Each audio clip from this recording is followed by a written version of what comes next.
because we want to be able to make sure that they have that deep learning and critical thinking in that process. And I like that idea, John, of helping the educators that have those specialized needs for students, right? Those that have ADHD or neurodivergent learners, and all those different types of kids that they have to be able to support in their traditional classroom, right? Because that may be the case. That student may not always get to go to a special ed type of classroom, right, in the K through 12 space.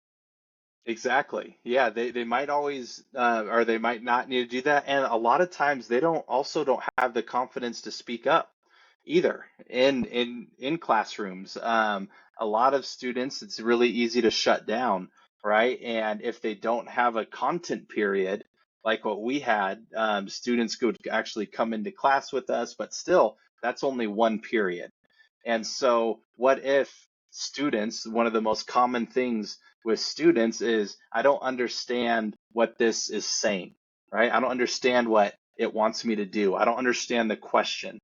Well, hey, now you have an AI tool that you can access whenever, wherever. Let me teach you how to prompt it to clarify and lay it out step by step what you need to do to adequately complete this assignment. And then for those students who maybe have ADHD or need to look at one thing at a time as they go, that's very helpful. If they have all these instructions and then an AI tool in seconds can spit out a simple step by step, this is exactly what you need to do, that can be a huge support for students. Absolutely. I love that.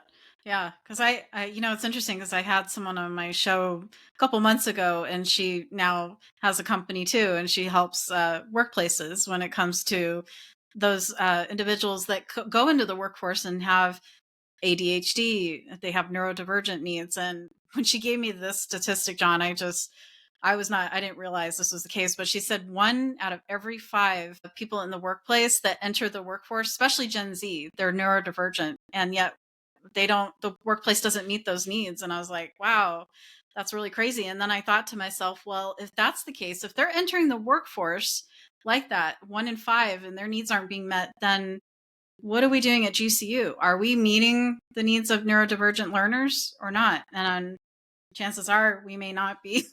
Yeah, So it just opened up my eyes to that. So I think it's amazing when you get to really connect the dots and really learn that. So I think you and I absolutely. could probably work through that a little bit more and make sure that we meet the needs of more of those students, because it's hard to tell, when they're in high school, are they getting all the attention that they and the care and support that they need, that by the time they get to college, are they really getting that support? So that's so important. Absolutely. And Yeah. that's why I just always stress it's so important and crucial that educators, teachers are driving this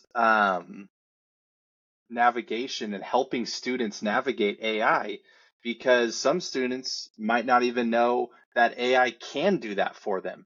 They've probably seen it, in companion chatbots or social media or in games even, but they probably would never make that connection of how it can help enhance their learning if their teacher never shows them or their teacher never connects those dots and say, "Hey, have you ever thought about using it like this to support you in this way?"